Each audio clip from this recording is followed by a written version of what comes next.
The Jeep roared through the narrow European road, its engine screaming louder than the war around it. Gunfire cracked in the distance. Smoke crawled across the sky like a living thing. Suddenly, snap. A thin steel wire slashed through the air at neck height. If that Jeep had been moving just a few inches higher, the driver would have been decapitated instantly. But it wasn't, because mounted on the front bumper was a simple, brutal piece of steel. A blade that sliced the wire clean in half. The Jeep survived.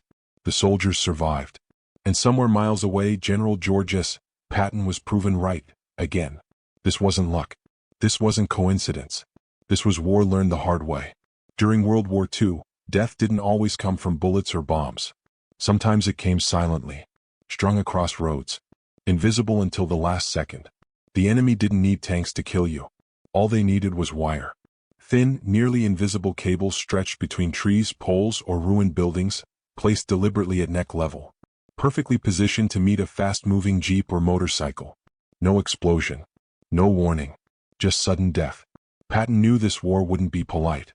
It wouldn't be fair. And it definitely wouldn't be predictable. He was a man obsessed with movement, speed, momentum, aggression. His armored columns didn't crawl. They charged. But speed created a new problem. Fast vehicles, open roads, and soldiers exposed from the chest up. To most commanders, the solution was simple. Slow down. To Patton, that was unacceptable. Instead, he asked a darker, more dangerous question. How is the enemy trying to kill my men when they're not shooting? The answer chilled him. Reports came in, one after another. Drivers found dead with no bullet wounds. Motorcycle scouts killed without hearing a shot. Men alive 1 second, gone the next. The cause? Wires. Cables. Telephone lines pulled tight across roads. Cheap. Effective. Deadly. And worse, almost impossible to see at speed. Patton didn't hold meetings about it. He didn't write long memos. He made a decision the way he always did. Fast and final. Every Jeep under his command would carry a vertical steel post on its front bumper. At the top, a hardened blade. Not for combat. Not for offense. For survival. Most soldiers didn't even know why it was added at first. They joked about it, called it overkill, said it looked ridiculous, until the day it saved their lives. Because war doesn't announce how it's going to kill you. It adapts. It waits. And it punishes the careless. Patton understood something most men didn't. The deadliest weapon on the battlefield isn't the one you see coming. And that's why a simple piece of steel, mounted on a humble Jeep, became one of the quietest life-saving innovations of World War II. This is the story of why General Patton ordered cable cutters on his Jeeps, and how a small, brutal idea defeated an invisible killer. World War II was not just a contest of armies. It was a contest of adaptation. Every time one side found a way to move faster, strike harder, or see farther, the other side looked for a cheaper, quieter way to kill them. By 1943, General George S. Patton's forces had become something the enemy feared deeply, not because they were cautious, but because they were relentless. Patton believed in speed the way some men believed in religion. Speed confused the enemy. Speed shattered defenses. Speed turned hesitation into defeat. His armored columns did not pause to admire terrain. They did not stop to debate possibilities. They surged forward like a steel tide, Jeeps and half-tracks racing ahead of tanks, scouting roads, villages, bridges, and intersections. But the faster Patton's army moved, the more exposed it became. And the enemy noticed. German troops, especially retreating units and local defenders, understood something Patton's men were only beginning to learn. You didn't need artillery to stop a Jeep. You didn't need tanks to kill a scout. You just needed wire. Telephone cables. Steel cords. Salvaged power lines. Anything thin, strong, and nearly invisible. They stretched them across narrow roads, village entrances, forest paths, and sunken lanes, the exact places reconnaissance vehicles moved fastest. The placement was precise. Not waist high. Not chest high. Neck high. At 30 or 40 miles per hour, a Jeep driver would never see it. By the time the wire appeared, it was already too late. Men were killed instantly. Heads snapped back. Necks crushed or severed. The vehicle often rolled on for several seconds before swerving into a ditch, empty. No gunfire. No explosion. Just death. Reports began reaching Patton's headquarters from Sicily, then Italy, then France. They were strange reports. Driver found deceased. No wounds. Scout team killed. No enemy engagement. Motorcycle unit neutralized, cause unknown. At first, officers suspected snipers, then booby traps, then mechanical failure. Until one medic wrote a line that changed everything. Appears to be trauma consistent with high-speed impact from tensioned wire. Patton read it twice, then a third time. And then he exploded. Patton was not a defensive general. He hated reacting. He believed the enemy should always be reacting to him. But this wasn't a frontal attack he could outmaneuver. This wasn't a tank he could outgun. This was cheap, primitive, and terrifyingly effective. Other commanders suggested solutions: slow down reconnaissance, send infantry ahead on foot, clear roads manually. Patton rejected them all. Slowing down meant losing initiative. Sending men on foot meant exhaustion and vulnerability. Manual clearing meant delay, and delay meant death elsewhere. Instead, Patton thought like the enemy. If I were desperate, if I were retreating, if I wanted to kill fast-moving soldiers without revealing my position, what would I do? The answer was obvious. And the countermeasure had to be just as simple. Patton didn't convene a committee. He called in engineers. How tall is a man sitting in a jeep? How high can a cable be placed and still be lethal? What material can cut steel wire at speed? The solution took shape quickly. A vertical steel post mounted to the front bumper, higher than a man's head, tapered forward. At the top, a hardened blade, angled backward so tension would pull the wire into the cut. Not complicated, not elegant, but brutally effective. The engineers tested it with scrap wire. At speed, the wire didn't stop the jeep. It didn't slow it. It snapped. Patton approved it immediately. Every jeep. No exceptions. Not everyone welcomed the change. Some officers complained it made vehicles harder to load onto ships. Others said it interfered with camouflage nets. A few called it unnecessary paranoia. Soldiers joked about it. Patton's antenna. Patton's spear. Patton thinks we're jousting now. But Patton didn't care. He had buried too many men. And then the joke stopped. In southern France, a reconnaissance jeep raced through a wooded road just after dawn. The driver saw nothing unusual. The cable snapped so violently it whipped backward into the trees. The cutter rang like a bell. The jeep didn't stop. The men didn't even realize what had happened until they found the wire tangled behind them. Another unit wasn't so lucky. A motorcycle scout, without a cutter, rode ahead on a parallel path. They found him minutes later. Dead. From that day forward, no one laughed at the steel post again. The cable cutter did more than save lives. It restored confidence. Drivers stopped flinching at shadows. Scouts pushed forward aggressively again. Recon units resumed operating at full speed. The enemy lost a silent advantage. German units continued stringing wires, but now they often found them lying useless on the road, sliced clean. And there was another effect Patton had predicted. The enemy didn't know which jeeps had cutters. That uncertainty slowed them down. Every wire trap became a gamble. Would it work? Or would it fail and reveal their position? Often it failed. Before the cutters were deployed en masse, Patton demanded rigorous testing. In a makeshift training ground in North Africa, engineers built a series of trials. Wires were strung across roads at multiple heights. Vehicles were driven at various speeds, from 20 miles per hour to 60 miles per hour. Some wires were thin, some were thick. Some were coated in rubber or cloth to test durability. Engineers watched in amazement as the cutters sliced through almost everything. Jeep after jeep passed the test with no harm to the crew. Soldiers who witnessed it were stunned. Private First Class Henry Delgado wrote home, "I thought it was a joke at first, but it's real. It saved our lives today. The wire that would have killed the men in the second jeep, gone clean cut." Patton's genius isn't just in how fast he makes us move, it's in how he keeps us alive while doing it. From the perspective of the men on the ground, the cutters were more than steel, they were a psychological shield. Drivers could finally move without constantly scanning the treetops or fences for invisible threats. Scouts could push forward aggressively, knowing that a thin steel wire would no longer be their executioner. Morale improved, but so did the effectiveness of reconnaissance missions. Lieutenant Harold Simmons described it during a patrol in the Ardennes. "We used to inch forward like scared cats. Every branch, every fence post, every shadow could hide a death trap. Now, we barreled ahead. The cutters weren't glamorous, but they were lifesavers. We knew the enemy could try, but at least now we had a fighting chance." And fighting chance meant momentum, which Patton valued above all. The Germans, frustrated that their wire traps were no longer as lethal, tried to adapt.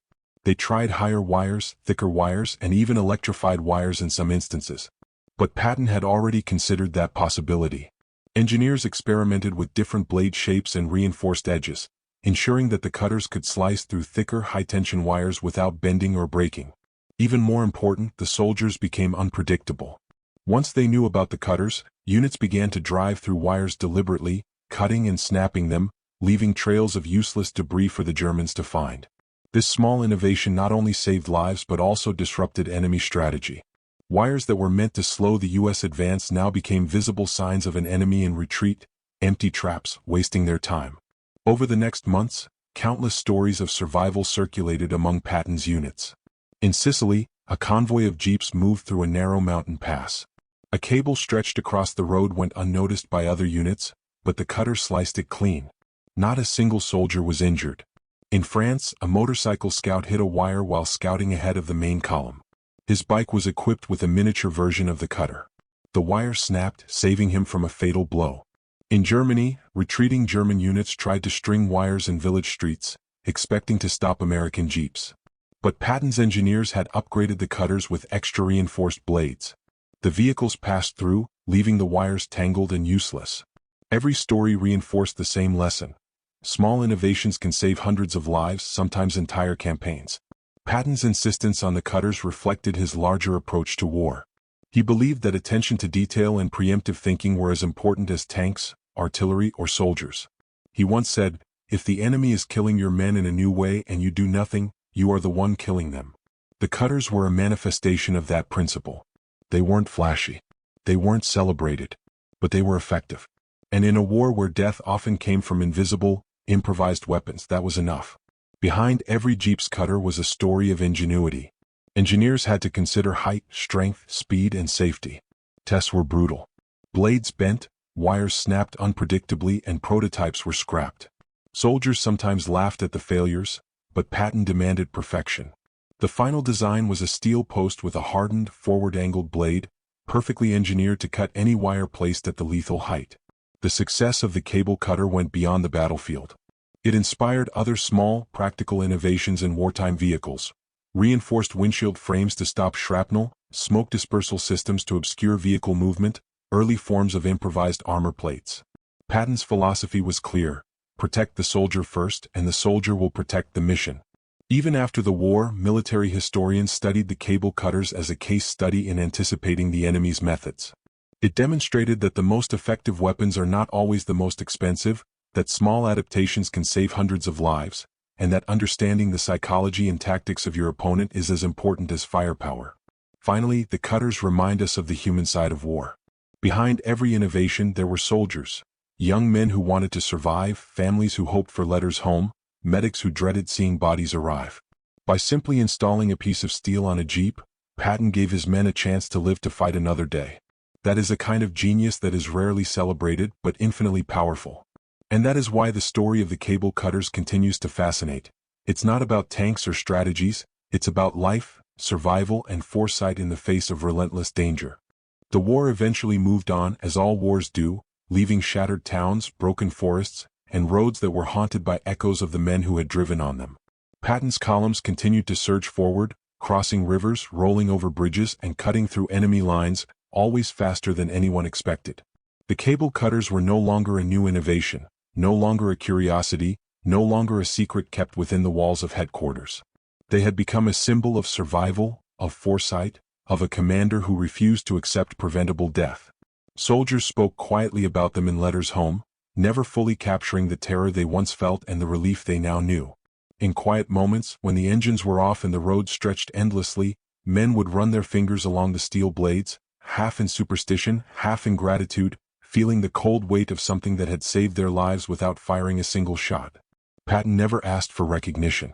He never wanted medals for the steel posts or applause for a simple innovation. He wanted results, and the results were written in the continued movement of his troops, the survival of his soldiers, and the relentless pressure he placed on the enemy. The Germans had tried everything. They had adapted, they had strung higher wires, thicker wires, even electrified some, hoping to catch a speeding jeep or motorcycle by surprise, but the ingenuity of Patton's engineers had kept them always one step ahead.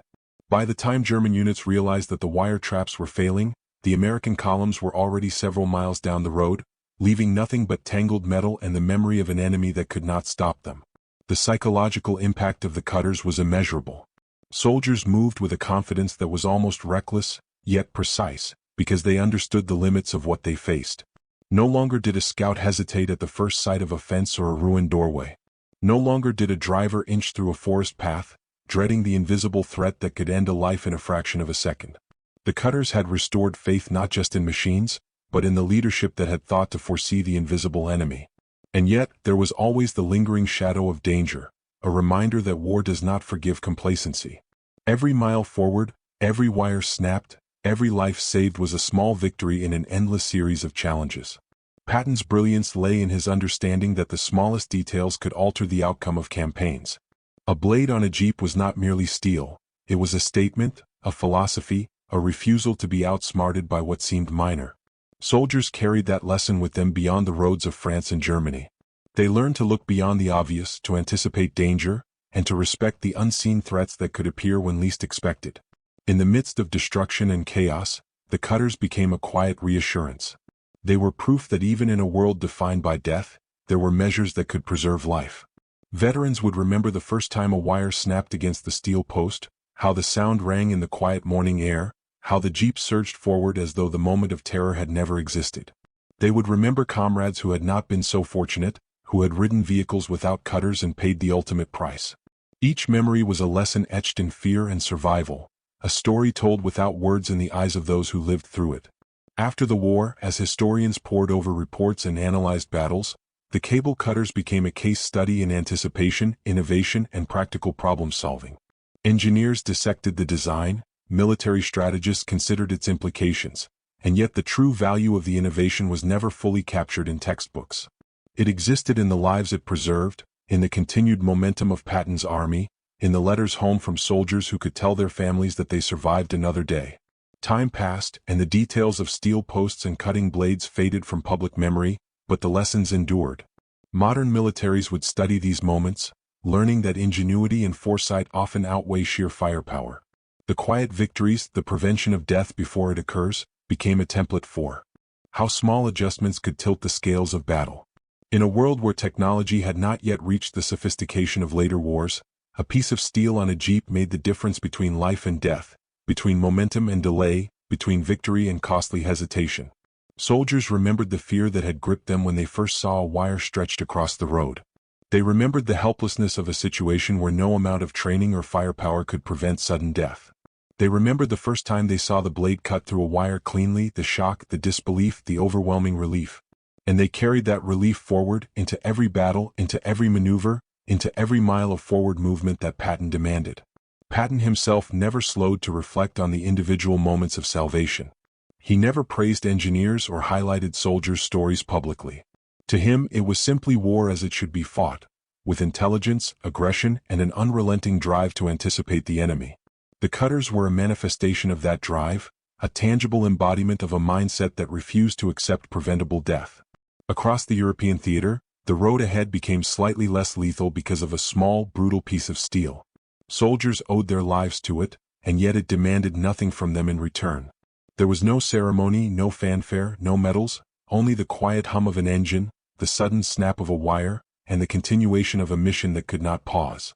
In letters home, soldiers described the war with bravado and heroism, but often left out the moments where survival depended on a simple innovation. And yet, those moments were as crucial as any battle plan or artillery strike. They were reminders that warfare is as much about foresight as force, as much about preserving life as taking it. Generations later, veterans would sit quietly, hands resting on the steering wheel of old jeeps or inspecting museum relics, remembering the steel posts that had saved them and their comrades. They would tell younger soldiers quietly that the deadliest threats are not always the loudest, and the simplest solutions are often the most powerful.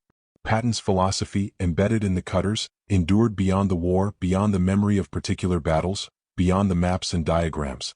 It lived in the decisions soldiers made, the confidence with which they moved, and the understanding that vigilance and ingenuity could overcome seemingly insurmountable dangers.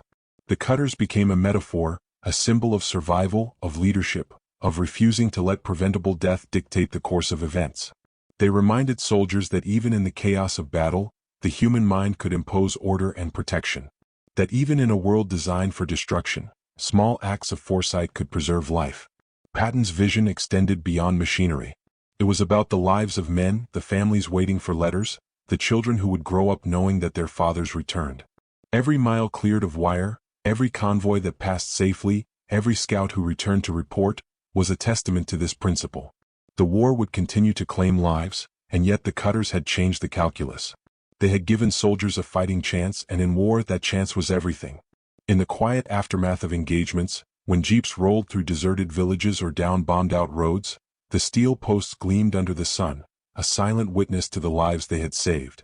Soldiers would glance at them and remember fear, relief, survival, and gratitude. They would know that even the smallest innovation could leave a lasting mark, that foresight and courage were inseparable, and that Patton's insistence on the cutters had been an act of profound humanity disguised as military genius. The story of the cable cutters is not one of glory or medals. It is one of foresight, of life preserved, of a commander who refused to allow avoidable death. It is about the men who lived because someone dared to anticipate the unseen threat. It is about survival in its rawest, most essential form. And it is a reminder that in war, the quietest innovations often carry the loudest echoes, resonating far beyond the roads they cleared, the soldiers they saved, and the battles they helped win.